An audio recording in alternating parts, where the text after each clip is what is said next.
For a while, it seemed like the culture war was getting a little bit quiet, but things have changed over the last few months, and there's a reason why. It happens all the time. There's an election season coming up. That's all this is about. That's all it's ever been about with these people. And this goes from Hollywood entertainment down to comics, all the way across the board. These people get themselves so riled up during election seasons that they just get really angry all the time.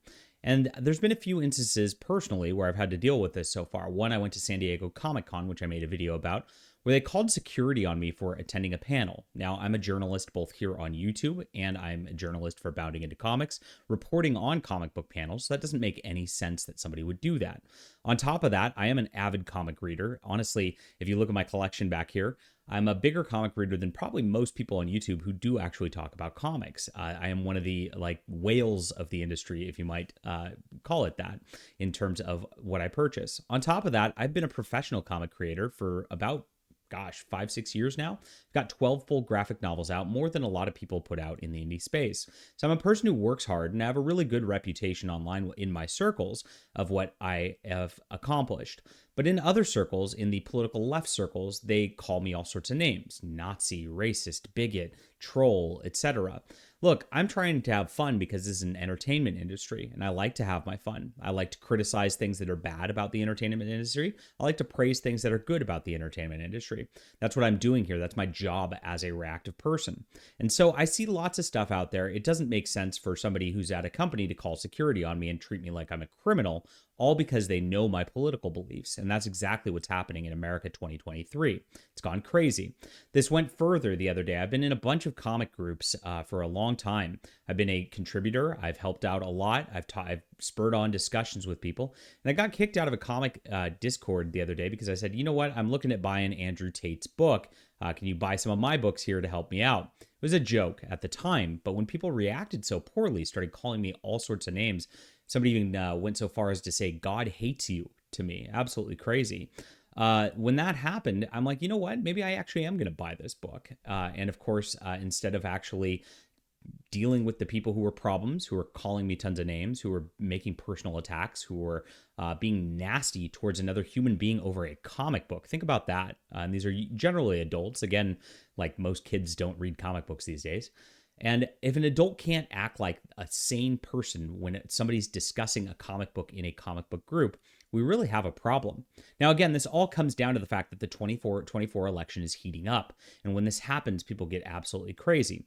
We know that Donald Trump, of course, was indicted yesterday, and he's the main opposition leader to the woke agenda. Of course, the people on the left are going to say he should be indicted. He should be arrested. All of them should be arrested. And that's how far they're going to go with these days. It's the same thing. The reason I was treated like a criminal at Comic-Con by IDW Publishing. The same reason I was kicked out of a comic book group, which I've been a discussion of. It's about who the political litmus test is about. It's not about anything that was actually done.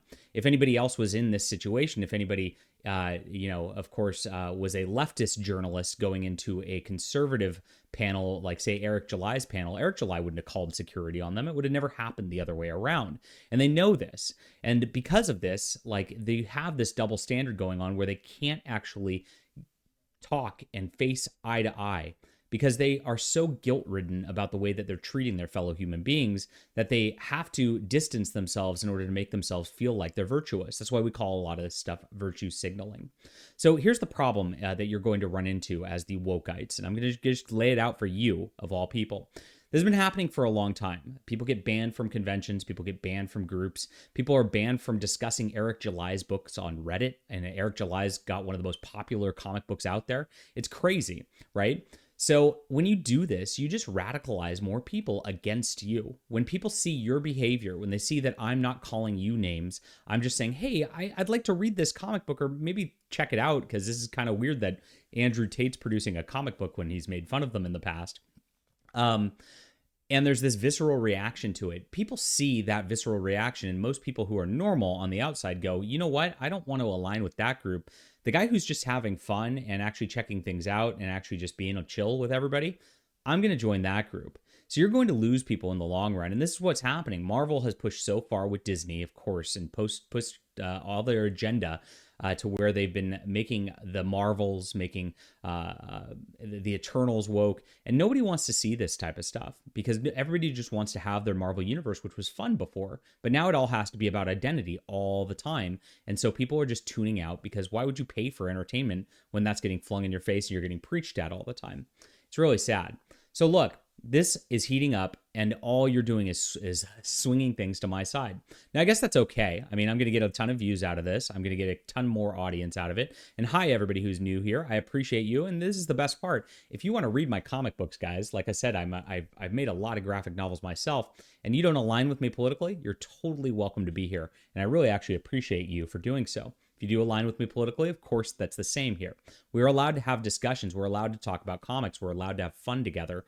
And we're allowed to put aside these petty differences, which really don't matter. I don't really care whether you buy a comic book by somebody I don't approve of, and you shouldn't really care of whether I buy a comic book by somebody you don't approve of. It doesn't make sense. If we're having fun with our entertainment, that's what matters at the end of the day.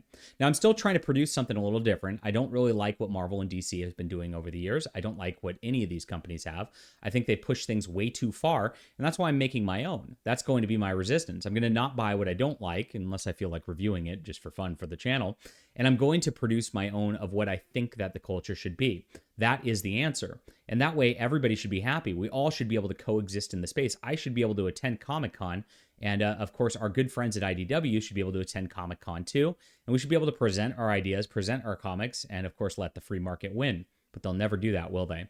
And that's where we have to fight. And that's unfortunately why we're here. So guys, thank you for joining this movement. Thank you for joining us. And thank you for listening to me talk about this today. I hope that this does reach somebody across the aisle. I mean, I know like it's beating my head against a drum a lot of the times, but we have to keep trying. We have to keep putting the message out there because at the end of the day, like if we need to get our acceptance, it's either going to be a fight or it's going to be an easy way where we can all get along. That's it. We're not going to just lay down and die. All right. Leave a comment down below with what you think about this. Hit that like and subscribe button. We'll be back soon.